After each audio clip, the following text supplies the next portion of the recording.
Hello everyone, आज हम पढ़ने वाले हैं फार्माकोजेनेटिक्स एंड फार्माकोजेनोमिक्स के बारे में। तो शुरू करते हैं, क्या होता है ये। इससे पहले एक केस कंसीडर करते हैं इसको समझने के लिए कि मान लीजिए 3 लोग हैं। ठीक, मान लीजिए 3 लोग हैं, ए, बी और सी। ठीक, 3 लोग हैं। तीनों को क्या है एक्चुअली कि तीनों डायबिटीज़ पेशेंट है, तीनों को शुगर हुआ है, तीनों को शुगर हुआ है, डायबिटीज़। तो क्या होगा कि ये अब अपना मेडिसिन दवाई कराएंगे। चेकअप कराने के बाद जब इन्हें पता चलेगा तो डॉक्टर ने क्या किया, इन तीनों को एक ही दवाई दी। ठीक, एक ही दवाई दी और इन तीनों ने सेम दिन से, मतलब जिस दिन से दवाई दी सेम दिन से सेम अमाउंट का डोज भी लिया। और दवाई लेने का जो सेम शेड्यूल था, मतलब हमें डॉक्टर बताता है ना कि 3 बार लेना है, 2 बार लेना है, जो भी करना है, तो ऐसा जो था शेड्यूल इन तीनों ने सेम फॉलो किया। क्या है कि समझिएगा कि 3 लोग हैं, तीनों डायबिटीज़ पेशेंट हैं, तीनों को शुगर है। तो तीनों ने जब दवाई लिया, ड्रग्स लिया, मेडिसिन, तो तीनों ने सेम दिन से लेना शुरू किया, सेम अमाउंट में लेना शुरू किया, मतलब सेम डोज में लेना शुरू किया और सेम शेड्यूल फॉलो किया। मान लीजिए तीनों 3 बार ले रहे हैं दिन भर में, तो 3 बार ले रहे हैं। लेकिन कुछ टाइम बाद क्या हुआ, रिज़ल्ट देखने को ये मिला कि जो हमारा पर्सन ए है, इसका डायबिटीज़ शुगर लेवल तो नॉर्मल हो गया। ठीक, ये नॉर्मल हो गया इसका शुगर लेवल, ये ठीक, तो ये तो फ़ायदे में रहा, ठीक हो गया ये। हमारा जो पर्सन बी है, इसका क्या हुआ, इसका शुगर लेवल और बढ़ गया। ठीक, शुगर लेवल और बढ़ गया। और जो हमारा तीसरा पर्सन है, इसका शुगर लेवल तो कम ही हो गया। तो क्या हुआ, ये ऐसा क्यों हुआ? जब तीनों सेम दवाई ले रहे हैं, तीनों शेड्यूल भी सेम फॉलो कर रहे हैं, एक ही मात्रा में दवाई ले रहे हैं, तो ऐसा क्या हो रहा है कि एक पर्सन बिल्कुल ठीक हो जा रहा है, उसका शुगर लेवल बिल्कुल नॉर्मल हो जा रहा है, और एक ही पर्सन का हाई हो जा रहा है, एक पर्सन का लो हो जा रहा है। तो क्या दिक्कत है? जब दवाई सेम है तो ऐसा क्यों हो रहा है? तो इसी बात को हमारा फार्माकोजेनेटिक्स समझाता है। ये बताता है हमारा फार्माकोजेनेटिक्स कि दिक्कत दवाई में नहीं है। दिक्कत क्या है कि एक्चुअली दिक्कत नहीं है कि सबका जीन लेवल जो है, जीन का जो सिस्टम है, जीन जेनेटिक मेकअप है, वो सबका अलग अलग है। ठीक, और इसी का जीन का इफेक्ट है, पर्सन टू पर्सन वेरी करता है। ज़रूरी नहीं है कि कोई इंसान, अगर कई सारे इंसान एक ही मेडिसिन ले रहे हैं, एक ही दवाई ले रहे हैं, तो सबका सेम असर होगा, सबको वही दवाई सूट करेगी या वही अमाउंट में सूट करेगी। ठीक, हो सकता है किसी पर्सन को उस दवाई की मात्रा की ज़्यादा ज़रूरत हो, किसी को कम ज़रूरत हो। तो यही सब चीज़ें हमारा फार्माकोजेनेटिक्स समझाता है। तो फार्माकोजेनेटिक्स हमारा क्या बताता है, क्या है फार्माकोजेनेटिक्स, ये समझिएगा कि मान लीजिए हमने कोई दवाई ली, कोई ड्रग्स लिया, तो हम उस ड्रग्स के प्रति, उस ड्रग्स के लिए कैसा रिस्पॉन्स दे रहे हैं, हमारी बॉडी उस ड्रग्स के प्रति क्या रिस्पॉन्स दे रही है, क्या हमारी तबीयत और ठीक हो रही है या तबीयत और ख़राब हो रही है। ठीक, तो इस ड्रग के रिस्पॉन्स को हमारे जीन्स कैसे इफ़ेक्ट करते हैं या जीन्स का इन पे क्या इफ़ेक्ट होता है, इसी चीज़ को समझाया जाता है फार्माकोजेनेटिक्स के लिए, फार्माकोजेनेटिक्स में। ठीक, फार्माकोजेनेटिक्स क्या है, एक बार और समझिए। मैं एक सेंटेंस में बात पूरी कर रही हूँ कि हम कोई मेडिसिन लेते हैं, कोई ड्रग्स लेते हैं, तो उसके प्रति हमारा बॉडी कुछ रिस्पॉन्स करता है। वो रिस्पॉन्स क्या होता है कि या तो हम ठीक होते हैं या हमारी तबीयत और बिगड़ रही है या ख़राब हो रही है। तो इसी ड्रग के रिस्पॉन्स को हमारे जीन्स किस तरह से अफेक्ट करते हैं, इसी चीज़ को फार्माकोजेनेटिक्स समझाता है, बताता है। फार्माकोजेनेटिक्स हमारा क्या करता है, एक रिलेशनशिप बनाता है ड्रग्स के बीच में और मेडिसिन के बीच, ड्रग्स के बीच में और जीन्स के बीच में, कि क्या सिस्टम चल रहा है, क्या अफेक्शन हो रहा है, ये कैसा इंटरेक्शन हो रहा है, इसी चीज़ को बताता है। तो सिंपल अगर कहीं आपको कहना होगा कि फार्माकोजेनेटिक्स क्या है, तो फार्माकोजेनेटिक्स क्या है कि हमारे ड्रग रिस्पॉन्स को हमारे जीन्स किस तरह से अफेक्ट कर रहे हैं, इसी को हम फार्माकोजेनेटिक्स में पढ़ते हैं। ठीक, तो फार्माकोजेनेटिक्स में हम ये पढ़ते हैं। आई होप आपको ये समझ में आया होगा। आप सिंपल एक बात समझ के रखिए कि हम कोई दवाई लेते हैं, अब दवाई, हमें कोई बीमारी है तो हम दवाई ले रहे हैं, कोई ड्रग्स ले रहे हैं, तो ये उस दवाई का तो यही असर होगा ना, या तो हमें ठीक करेगा वो दवाई, या हमारी हालत ठीक नहीं होगी या फिर और ख़राब हो सकती है। तो हमारा क्या करता है, ये सारी चीज़ों को जीन्स किस तरह से अफेक्ट करते हैं या जीन्स का इन पर क्या अफेक्ट है, इसी चीज़ को फार्माकोजेनेटिक्स और फार्माकोजेनेमिक्स हम पढ़ते हैं। फार्माकोजेनेटिक्स और फार्माकोजेनोमिक्स क्या है, ये बात अभी हम पढ़ेंगे, दोनों एक्चुअली सेम ही है। उससे पहले हम ये चीज़ें हम पढ़ लेते हैं, इतनी लंबी चौड़ी डेफिनेशन देख के डरनी नहीं है, ये एक्चुअली बिल्कुल सिंपल लैंग्वेज में लिखी गई है एक एक बार, इसलिए है। तो शुरू करते हैं कि pharma means related to drugs and genetic means related to genes. ये तो पता है, फार्मा मीन्स जो हमारा होता है फार्मेसी से रिलेटेड, ड्रग्स दवाइयों से रिलेटेड, और जीन्स मतलब जेनेटिक से रिलेटेड। तो फार्माकोजेनेटिक क्या होता है? Pharmacogenetics and pharmacogenomics are multidisciplinary research efforts. Pharmacogenomics और फार्माकोजेनेटिक्स क्या है? मल्टी डिसिप्लिनरी मतलब क्या करते हैं ना कि हम कह सकते हैं मल्टी ब्रांचिंग, किसी चीज़ का ब्रांचेस होता है ना, तो ये हमारा दो लोगों के बीच में रिलेशनशिप बता रहा है, ड्रग्स के बारे में भी बता रहा है और जीन्स के बारे में, तो ये मल्टी डिसिप्लिनरी हो गया ना, दो ब्रांचेस के बीच में काम कर रहा है। तो pharmacogenetics and pharmacogenomics and multidisciplinary research effort, ये एक रिसर्च एफर्ट से एक स्टडी है कह सकते हैं, to study the relationship between. अब यहाँ से ध्यान रखिएगा किसके बीच में रिलेशनशिप बताता है? जीनोटाइप, जो बॉडी का जीनोटाइप है। जीनोटाइप में भी स्पेशली क्या चीज़ पे फोकस करता है? मतलब पॉलीमॉर्फिज्म मतलब variations, and genetic mutation, gene expression profile क्या होता है? The level of gene expression of all the genes in genome में हमारे जीन जो एक्सप्रेस कर रहे हैं उनका लेवल क्या है। एंड फिनोटाइप उसका एक्सप्रेशन का जो फिनोटाइप बन रहा है वो क्या है? As expressed in variability between individuals in respond to और टॉक्सिसिटी फ्रॉम ड्रग। जो अलग अलग लोगों में अलग तरह का वेरिएबिलिटी शो हो रही है, विभिन्नता शो हो रही है किसी ड्रग के रिस्पॉन्स के प्रति, उसी को हमारा फार्माकोजेनेटिक्स और फार्माकोजेनिक्स में पढ़ते हैं। क्या हुआ, ये सब खिचड़ी नहीं पक गई ना दिमाग में? क्या होता है फार्माकोजेनेटिक्स, क्या करता है? पहली बात तो सिंपल इतनी याद रखनी है कि हमारी बॉडी के ड्रग रिस्पॉन्स को हमारे जीन्स कैसे अफेक्ट करते हैं या उनका क्या इफेक्ट होता है उस पर, हम फार्माकोजेनेटिक्स में यही पढ़ते हैं। यहाँ पर ये लिखी गई है कि हमारा जो फार्माकोजेनेटिक्स और फार्माकोजेनेमिक्स है, ये रिलेशनशिप एक इस्टेब्लिश करता है दो लोगों के बीच में, जो हमारे ड्रग्स हैं और जीन्स है। कैसे रिलेशनशिप करता है इस्टेब्लिश? कि हम फार्माकोजेनेटिक्स में क्या पढ़ते हैं कि जीनोटाइप अपने किसी बॉडी का है, कोई पर्सन ड्रग ले रहा है, कि दवाई ले रही है, तो जीनोटाइप में क्योंकि अभी हमने जब शुरू में केस स्टडी किया था 3 लोगों के बीच में, तो एक का इंसान का सही हो जा रहा था डायबिटीज़, एक इंसान का शुगर लेवल ज़्यादा हो जा रहा था, एक इंसान का कम हो जा रहा है। तो वहीं पॉलीमॉर्फिज्म हम देखते हैं, उसमें वेरिएशन क्या क्या है वो पढ़ते हैं, कोई म्यूटेशन है तो वो पढ़ते हैं, जीन एक्सप्रेशन क्या है उस चीज़ का और कैसा वो फिनोटाइप दे रहा है, और जो ड्रग्स के प्रति अलग अलग लोगों का वेरिएबिलिटी है, मतलब विभिन्नता आ रही है लोगों में, किसी का सही हो जा रहा है, किसी का सही नहीं हो रहा है, या टॉक्सिसिटी, कोई ड्रग रिस्पॉन्स के चलते कोई टॉक्सिसिटी जनरेट हो गई है हमारी बॉडी में, इन सारी चीज़ों को ही हमारा फार्माकोजेनेटिक्स हमें बताता है। ये हम एक रिसर्च एफर्ट है, ठीक। अब फार्माकोजेनेटिक्स और फार्माकोजेनेमिक्स क्या ये दोनों अलग अलग वर्ड हैं? तो नहीं, एक्चुअली ये हमारा एक है तो एक ब्रांच ही फार्मेसी और जेनेटिक्स को मिलाकर। तो फार्माकोजेनेटिक्स क्या है ना कि हम क्या बोल रहे हैं कि किसी ड्रग रिस्पॉन्स के प्रति हमारे जीन्स का क्या अफेक्ट है। तो जब हम फार्माकोजेनेटिक्स की बात करते हैं तो हम क्या बात करते हैं कि हम मान लीजिए हमें बॉडी कोई ड्रग रिस्पॉन्स कर रही है, कि किसी ड्रग के प्रति रिस्पॉन्स दे रही है अपना, तो जीन्स का क्या अफेक्ट है, तो हम किसी एक सिंगल जीन के बारे में बात करते हैं। फार्माकोजेनेटिक्स में किसी एक सिंगल जीन के बारे में बात करते हैं कि हम कोई दवाई ले रहे थे, इस स्पेशल XZ का क्या इफेक्ट हो रहा है इस पर, या XZ इस पर क्या इफेक्ट दे रहा है, हम फार्माकोजेनेटिक्स में पढ़ते हैं ये, ठीक। तो क्या है pharmacogenetics? Typically refers to the effect और variability in drug response determined by single gene. किसी एक जीन के लिए जो होता है वो फार्माकोजेनेटिक्स में पढ़ते हैं। फार्माकोजेनेमिक्स क्या होता है? Pharmacogenomics refers to the study of variability in drug response determined by multiple genes. जब हम कई सारे जीन्स के बारे में पढ़ते हैं, जब कोई ड्रग रिस्पॉन्स के प्रति हम कई सारे जीन्स के बारे में पढ़ते हैं, 8-10 जीन्स के बारे में पढ़ेंगे कि ये इतना जीन क्या रिस्पॉन्स दे रहा है, क्या इफेक्ट कर रहा है, तो हम उसको फार्माकोजेनेमिक्स कहते हैं, ठीक।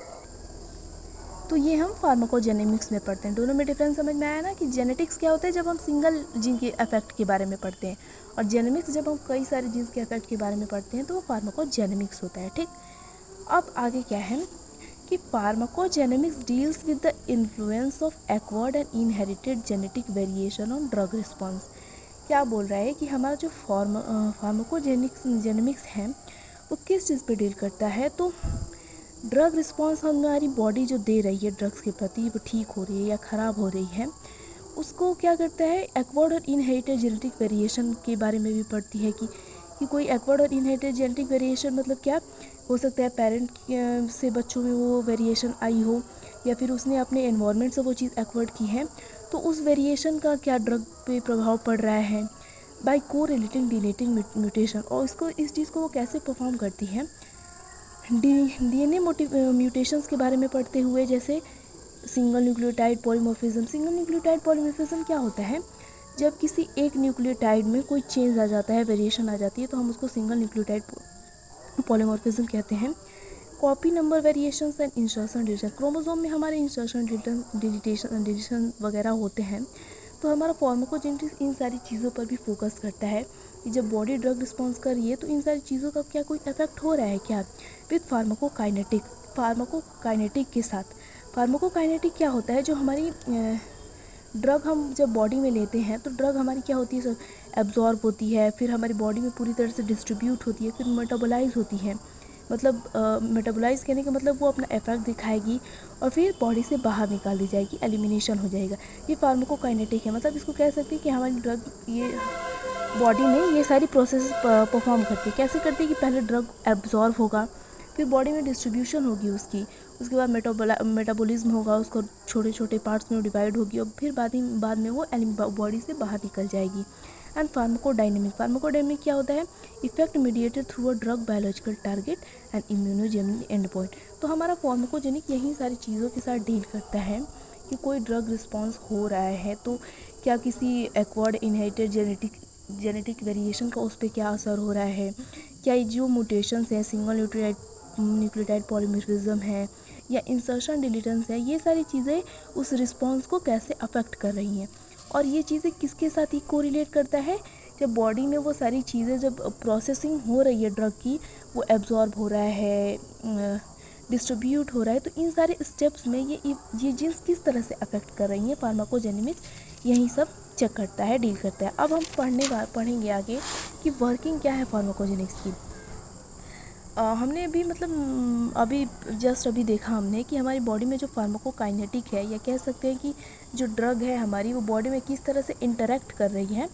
तो वो एब्जॉर्ब होगी, फिर डिस्ट्रीब्यूट होगी, फिर मेटाबोलाइज होगी, उसके बाद बॉडी से वो बाहर निकाल दी जाएगी।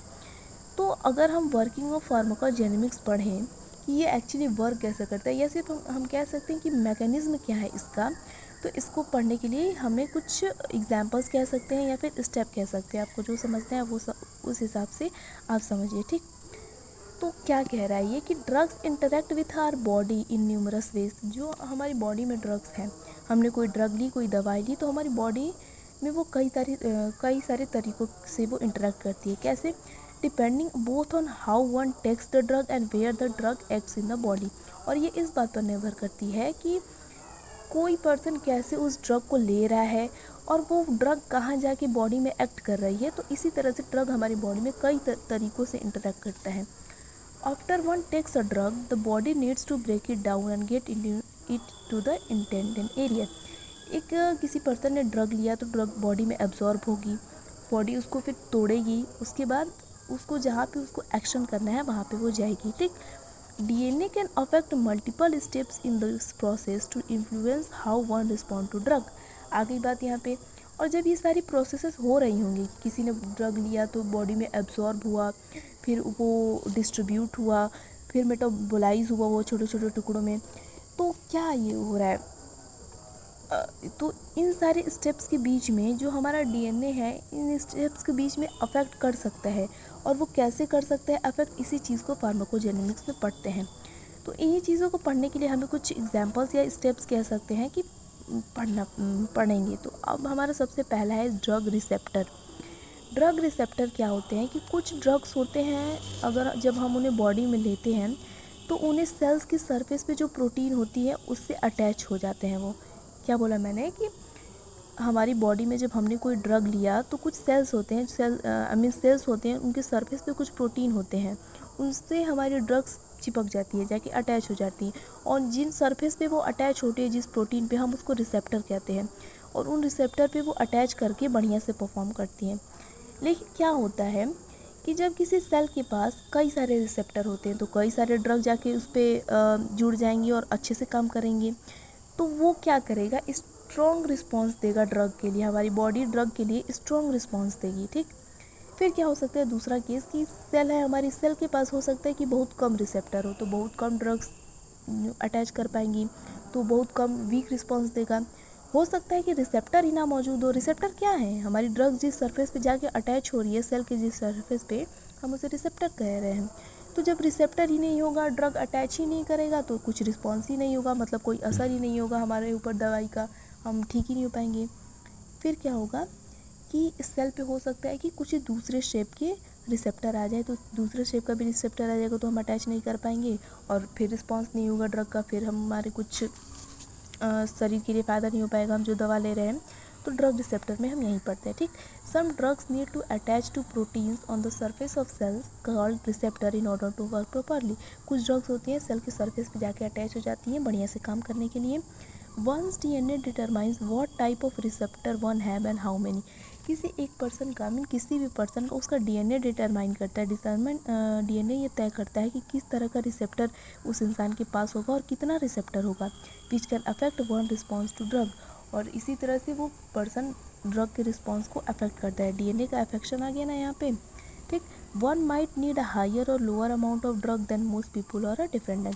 कोई एक पर्सन है उसको या तो दवाई की ज़्यादा मात्रा की ज़रूरत होगी या कम मात्रा की ज़रूरत होगी या दूसरी ड्रग की ज़रूरत होगी। यहाँ पे देखिए जो मैंने अभी बोला कि हमारा जो डीएनए है वो डिटरमाइन करता है कि किसी इंसान के पास कितना रिसेप्टर होगा, कितने नंबर में होगा। तो क्या है कि जब रिसेप्टर बहुत ज़्यादा होंगे तो ड्रग जाके ज़्यादा अटैच करेगा और स्ट्रॉन्ग रिस्पॉन्स होगा ड्रग के प्रति। और रिसेप्टर जब बहुत कम होंगे तो कम अटैच कर पाएगा और वीक रिस्पॉन्स होगा। जब सेल के ऊपर रिसेप्टर ही नहीं मौजूद होंगे तो डीएनए ड्रग अटैच ही नहीं कर पाएगा और ड्रग के प्रति कोई रिस्पॉन्स ही नहीं आएगा। हो सकता है सेल के ऊपर दूसरे शेप का आ जाए, दूसरे तरीके का रिसेप्टर आ जाए तो भी अटैच नहीं कर पाएगा और कोई रिस्पॉन्स नहीं होगा ड्रग के प्रति। एग्जाम्पल देखिए, एग्जाम्पल इसकी बहुत इंपॉर्टेंट है, ठीक। इसको आप केस स्टडी के लिए भी समझ सकते हैं। एग्जाम्पल से आपको ये जो बातें हैं वो समझ में आएंगी। और एग्जाम्पल में आपको जीन का नाम और दवाई का नाम भी कह सकते हैं कि आप याद रख सकते हैं, तो बहुत बढ़िया है एग्ज़ाम के लिए, ठीक।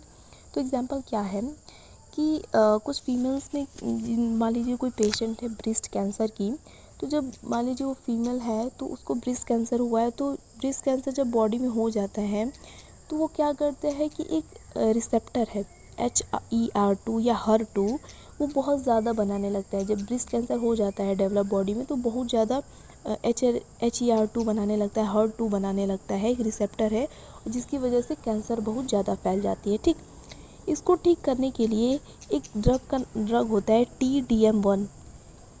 TDM1 क्या करता है कि जाके ये HER2 जो H2 रिसेप्टर है उसके सरफेस पे अटैच कर जाता है और कैंसरस सेल्स हैं उनको मार देता है।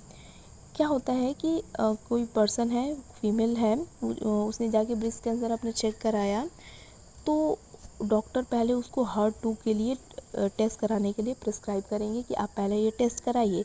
जब उसकी बॉडी में HER2 या HER2 की मात्रा बहुत ज़्यादा होगी तभी उसको डॉक्टर ये दवाई प्रिस्क्राइब करेंगे और तभी ये दवाई उनके ऊपर काम करेगी। और अगर HER2 की मात्रा बहुत कम है बॉडी में तो ये ड्रग ये काम नहीं करेगी, क्योंकि देखिए कि जब ये रिसेप्टर मौजूद ही नहीं होगा तो ड्रग अटैच ही नहीं कर पाएगा और हमारा रिस्पॉन्स ही नहीं मिल पाएगा ड्रग के लिए, इसीलिए, ठीक। तो एग्जांपल में से some breast cancer make too much HER2 या HER2 a receptor and this extra HER2 help the cancer develop and spread. The drug TDM1 can be used to treat this type of breast cancer by attaching to HER2 on cancerous cell and killing them. ये हमारा पहला हुआ drug receptor कि receptor के form में DNA हमारा drug response को कैसे अफेक्ट करेगा। ज़्यादा रिसेप्टर होगा तो स्ट्रॉन्ग रिस्पॉन्स होगा, कम रिसेप्टर होगा तो वीक रिस्पॉन्स होगा। नेक्स्ट हमारा आता है ड्रग अपटेक। ड्रग अपटेक मतलब क्या होगा कि जब हम ड्रग ले रहे हैं, कोई दवाई ले रहे हैं, तो कुछ ड्रग ऐसे होती हैं कि जो डायरेक्टली किसी टिश्यू या सेल में जाकर ही उनको एक्ट करना होता है। तो क्या हो सकता है कि तो ये भी हमारा डीएनए ही डिसाइड करता है कि वो बॉडी हमारी ड्रग को लेगी या नहीं लेगी। तो क्या होगा जब सेल है हमारी बॉडी, तो कोई हमने ड्रग लिया तो क्योंकि कुछ ड्रग्स ऐसी होती हैं जो डायरेक्टली किसी सेल या टिश्यू में ही काम करेंगी, तो तो अगर वो नॉर्मल सेल है तो उसने ड्रग अपने अंदर ले लिया, तब तो ड्रग जो दवाई है वो बहुत अच्छे से काम करेगी और हमारे रोग को ठीक कर सकती है। लेकिन क्या हो सकता है कि कभी कभी वो सेल हमारी वो ड्रग को ले ही नहीं पाएगी, ठीक, उसके अंदर ड्रग जा ही नहीं पाएगा, और इस तरह से हमारी ड्रग जब सेल के अंदर गई ही नहीं, वो काम कर ही नहीं पाएगी, तो क्या होगा, वो सेल हमारे ड्रग रिस्पॉन्स कम होगा। अब इसमें दिक्कत ये है कि जब हमारे सेल ने तो पूरा ड्रग अपने अंदर ले लिया तब तो वो काम करेगी, लेकिन जब दूसरा केस में जब ये हुआ कि सेल ने सारा जो ड्रग है वो लिया नहीं, तो क्या होता है, वो जो ड्रग बाहर है ना, अभी जिसमें सेल के अंदर नहीं गए, वो जाके किसी दूसरे पार्ट में एक्ट करने लगते हैं। अब आप ही बताइए, कोई चीज़ जिसको जहाँ रहनी चाहिए वो वहाँ जाके कहीं और है, तो अब तो दिक्कत पैदा करेगी। और इसी तरह से डीएनए इस तरह भी अफेक्ट करता है, दूसरी पार्ट में वो जाकर एक्ट करने लगता है, हमारी बॉडी में दिक्कत हो जाती है। तो ड्रग अपटेक में हम क्या पढ़ते हैं कि one's DNA can affect uptake of certain drugs. किसी का डीएनए मतलब किसी भी पर्सन का डीएनए हमारे डीएनए को ड्रग को कैसे लेना है इस बात को भी अफेक्ट करती है। कैसे? डिक्रीज्ड अपटेक मतलब कि सेल में हमारा जो ड्रग का लेना है, अंदर जाना है, वो बहुत कम है। Can mean that the drug does not work as well and can cause it to build up in other parts of body which can cause problem. Decrease uptake जब होगा, कम अपटेक होगा ड्रग का, तो वो क्या करेगा, हो सकता है वो दूसरे बॉडी में जाके पार्ट में एक्ट करे और हमारे लिए दिक्कत पैदा कर दे। One's DNA can also affect how quickly some drugs are remove from the cells in which they act. DNA ये भी हमारा डिटरमाइन करता है कि किसी जो ड्रग हम ले रहे हैं वो कितनी जल्दी सेल से बाहर जाएगा या कहाँ पे वो एक्ट करेगा। If drugs are remove from the cell too quickly they might not have time to act. और ड्रग्स अगर बहुत जल्दी सेल से निकल जा रहे हैं, तब उन्हें काम करने का टाइम ही नहीं मिल पा रहा है, तो फिर हमारा रिस्पॉन्स बहुत वीक होगा, ख़राब होगा और हम ठीक नहीं हो पाएंगे। ठीक, देखिए यहाँ पे वो बात है कि जो हमने कहा नॉर्मल अपटेक मतलब सेल है, ये ड्रग्स है। तो जब ये सेल में ड्रग्स आ रहे हैं अच्छे से, तो ड्रग्स वर्क एक्सपेक्टेड मतलब अच्छे से काम करेगी जैसे उम्मीद थी। डिक्रीज अपटेक मतलब सेल के अंदर देखिए एक ही ड्रग गया है और drug can build up in cause, और ये जो बाहर बच गई हैं ड्रग्स, अंदर नहीं जा पाई हैं, वो कहीं और जाके एक्ट करने लगेंगी और हमारे लिए दिक्कत पैदा कर देंगी। एग्जाम्पल क्या है? एग्जाम्पल आपको एग्जाम्पल और ये जीन का नाम और क्या है बोलते हैं उसे, और ड्रग का नाम आपको याद रखना है, ठीक, हर केस के लिए। तो एग्जाम्पल हमारा ड्रग अपटेक का क्या है कि स्टैटिन नाम की एक ड्रग होती है जो हमारे लीवर में काम करती है कोलेस्ट्रॉल लेवल को मेंटेन करने के लिए, मतलब कम करने के लिए, ठीक। तो जो हमारी स्टैटिन होती है उनको अच्छे से काम करने के लिए हम उसका लीवर में काम करना ही ज़रूरी है, वो लीवर में ही काम करेगी। जो हमारी स्टैटिन होती है वो एक SLC-O1B1 नाम की जीन एक प्रोटीन बनाती है और वो प्रोटीन ही स्टैटिन को लीवर में ट्रांसपोर्ट करती है। अब क्या होता है, इतना समझ में आ रहा है कि स्टैटिन नाम की एक ड्रग होती है जो लीवर में काम करती है, और स्टैटिन को लीवर में पहुंचाने के लिए SLC-O1B1 नाम की जीन एक प्रोटीन बनाती है जो उसको ट्रांसपोर्ट करती है लीवर में। अब क्या होता है कि कुछ पीपल में क्या होता है कि जीन में, ये हमारी जो जीन है इसमें कुछ चेंज हो जाता है, म्यूटेशन हो जाता है, जिसकी वजह से क्या होता है कि बहुत स्टैटिन की बहुत कम मात्रा, जिसको हम सिमवेस्टिन कहते हैं, स्टैटिन की कम मात्रा को सिमवेस्टिन कहते हैं, वो लीवर में जा पाती है, यहीं वाला केस आ जाता है। और क्या होता है, जो ये ड्रग बाहर रह गई, लीवर में नहीं जा पाती है, वो ब्लड में चली जाती है और उसकी वजह से क्या होने लगता है, हमें मसल प्रॉब्लम होने लगता है, वीकनेस होने लगती है और बहुत दर्द होता है, ठीक। तो ये केस भी आई होप समझ में आया होगा। अब नेक्स्ट हम देखेंगे ड्रग ब्रेकडाउन के बारे में। ड्रग ब्रेकडाउन मतलब क्या है, इसमें क्या होता है कि DNA can affect how quickly your body breaks down drug. DNA इस चीज़ को भी अफेक्ट करता है कि हमारी बॉडी किसी ड्रग को कितनी जल्दी तोड़ रही है, मतलब तोड़ेगी तभी तो वो चीज़ अपना, अब कोई चीज़ है डायरेक्टली उसी फॉर्म में तो काम नहीं कर सकती हमारी बॉडी में। अब तो पता है हर चीज़ छोटे छोटे सिंपलर मॉलिक्यूल्स में टूटती है। तो डीएनए हमारा इस चीज़ को भी अफेक्ट करता है कि कोई ड्रग है वो कितनी जल्दी हमारी, कोई बॉडी है, सॉरी क्या सब बोलता है कि कोई ड्रग है, हमारी बॉडी कितनी जल्दी उसको क्विकली तोड़ रही है उसको, ठीक।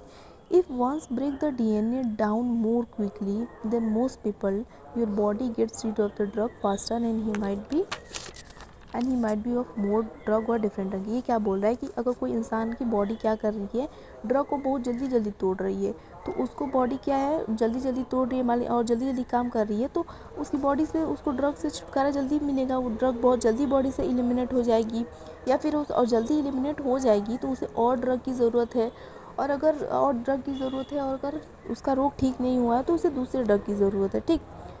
मीन इसको ऐसे समझिए कि जब कोई है भूखा इंसान बैठा हुआ है, खाना खाया जा रहा है, खाना खाया जा रहा है, तो जब तक उसका पेट नहीं भरेगा तो उसे और खाने की तो ज़रूरत होगी ना। तो वही बात है कि जैसे जैसे अगर बॉडी जल्दी जल्दी ड्रग को तोड़ रही है तो उसे और ड्रग की ज़रूरत है।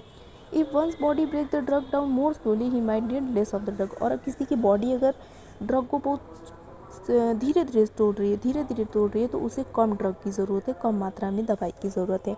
इसका एग्जाम्पल क्या है, एक एंटी डिप्रेसेंट है, दवाई है जिसको एमिट्रिप्लिन कहते हैं, ठीक। एमिट्रिप्लिन, या आपको जो प्रोनाउंशिएट करना है करिए। एंटी डिप्रेसेंट मतलब अगर कोई डिप्रेशन से सफ़र कर रहा है तो उसको ये दवाई दी जाती है। और ये क्या होती है, ये दवाई हमारी जो दो जीन्स है CYP26 एंड CYP2619, यही दोनों जो हमारी जीन्स हैं इसके लिए इस पे वर्क करती हैं। इस जब हम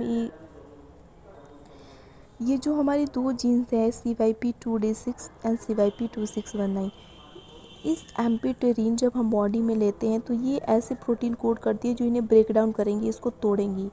तो अगर आप कोई पेशेंट है वो डॉक्टर के पास जाता है तो सबसे पहले डॉक्टर उसको जब अगर ये दवाई लेने के लिए बोलेगा एम्पिट्रिप्टिलिन, तो वो पहले बताएगा कि आपको इन दोनों की टेस्टिंग करवानी है। अगर इन दोनों की मात्रा बहुत ज़्यादा है बॉडी में तो क्या करेगा, वो एम्पिट्रिलिन को, आपने देखा जब बॉडी बहुत जल्दी जल्दी तोड़ेगी तो उसे और ज़्यादा ज़रूरत होगी, और कम तोड़ेगी तो कम दवाई की ज़रूरत होगी। तो अगर इन दोनों की मात्रा बहुत ज़्यादा होगी तो और ज़्यादा एम्पिट्रिलिन देने के लिए बोलेगा, और कम होगी तो कम मात्रा में लेने के लिए बोलेगा, ठीक। DNA ब्रेकडाउन में ये होता है। अब टारगेटेड ड्रग डेवलपमेंट में क्या होता है कि pharmacogenomics approaches to drug development target the underlying problem rather than just treating symptom. जो हमारा फार्माकोजेनिक्स है ये सिर्फ प्रॉब्लम, किसी कोई रोग हुआ तो उसको ठीक कर देने में ही नहीं विश्वास करता है। ये क्या करते हैं, मतलब सिंपल किसी ने लक्षण बताया अपना, उसका रोग ठीक करने में नहीं विश्वास रखता है। ये क्या करता है कि बिल्कुल पूरी तरह से उसकी पड़ताल करेगा, जीनोमिक लेवल पे जाके, और जो प्रॉब्लम है उसके बारे में पूरा उसका ट्रीटमेंट करेगा।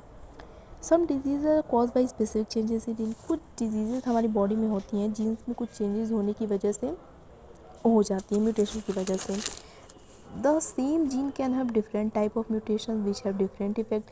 जो जीन है, जो हमारा जो सेम जीन है, मान लीजिए उसमें कुछ चेंज हो गया और वो कोई रोग उससे हो गया, तो वो सेम जीन कई और तरह के म्यूटेशंस भी कर सकता है, और जो कि अलग अलग इफ़ेक्ट दिखाएंगी। सम म्यूटेशंस में result in a protein that does not work properly. क्या हो सकता है कि जब कुछ अगर म्यूटेशन हो जाएंगी तो उनसे क्या होगा कि कोई प्रोटीन तो बनेगा लेकिन वो अच्छे से काम नहीं करेगा, वाइल अदर्स में mean that protein is not made. और कुछ म्यूटेशन की वजह से हो सकता है प्रोटीन बने ही ना। Drugs can be treated based on how the mutation affect the protein and this drugs will only work for a specific type of mutation. ये बोल रहा है कि, तो ये बता रहा है ये कि म्यूटेशन किस तरीके से उस प्रोटीन को अफेक्ट कर रहा है, या प्रोटीन अच्छे से काम कर रही है या नहीं, या प्रोटीन बना ही नहीं, उस हिसाब से डॉक्टर ड्रग्स प्रिस्क्राइब करते हैं। और हर टाइप की म्यूटेशन के लिए अलग अलग दवाएं होती हैं, ठीक। इसका एग्जांपल सिस्टिक फाइब्रोसिस है। सिस्टिक फाइब्रोसिस हम जानते हैं कि ये हमारा एक डिजीज़ है। इसका क्या होता है, CFTR जीन में म्यूटेशन होने की वजह से ये हो जाता है। इसके लिए हम एक हमारी मेडिसिन है इवाकैप्टोर, इसको प्रिस्क्राइब किया जाता है इसको ठीक करने के लिए, ठीक। तो ये हमारा मैकेनिज़्म हो गया। मैकेनिज़्म में हमने क्या क्या देखा, ड्रग रिसेप्टर के बारे में देखा, ड्रग अपटेक, ड्रग ब्रेकडाउन और ड्रग डेवलपमेंट। आपको एक बात याद रखनी है, आपको एग्जाम्पल में जो हमने ड्रग्स का नाम लिया है और जीन का नाम लिया है वो आपको याद रख लेनी है, ठीक। अब हम थोड़ा एप्लीकेशन देख लेते हैं अपना फार्माकोजेनेमिक्स का क्या क्या एप्लीकेशन है। तो इस पहला एप्लीकेशन है improve drug safety and reduce ADRs। ये ड्रग सेफ्टी को इम्प्रूव कर देता है, मतलब किसी दवाई, उल्टा सीधा दवाई किसी को नहीं देना है, कम मात्रा में देना है, ज़्यादा मात्रा में देना है, इन सारी बातों को ध्यान रखता है। फिर क्या है, tailor treatment to meet patient unique genetic predisposition identifying optimal dosing.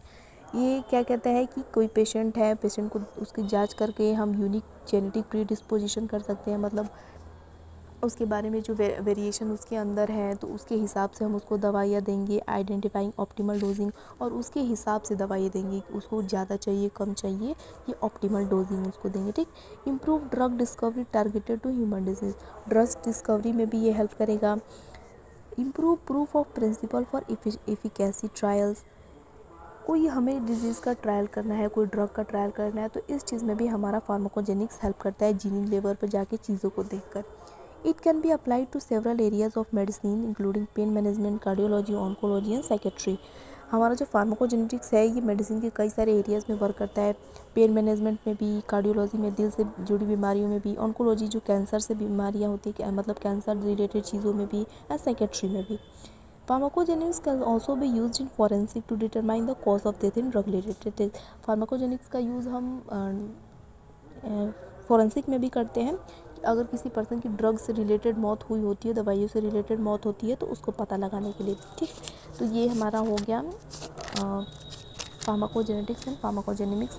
एक बात आप ध्यान रखिएगा कि मे भी हो सकता है आपको एक बार में ये समझ में ना आए, मुझे भी एक बार में समझ में नहीं आया था, तो मैं आपको एक प्रिस्क्राइब करूँगी सजेशन कि आप एक बार वीडियो देखिए, फिर एक बार क्या कीजिए पूरे नोट्स को एक बार अपने हिसाब से पढ़िए, फिर दोबारा वीडियो देखिए एंड गारंटीड आपको बिल्कुल समझ में आएगा। ठीक, थैंक यू। नोट्स आपको मिल जाएंगे कमेंट सेक्शन में। Thank you.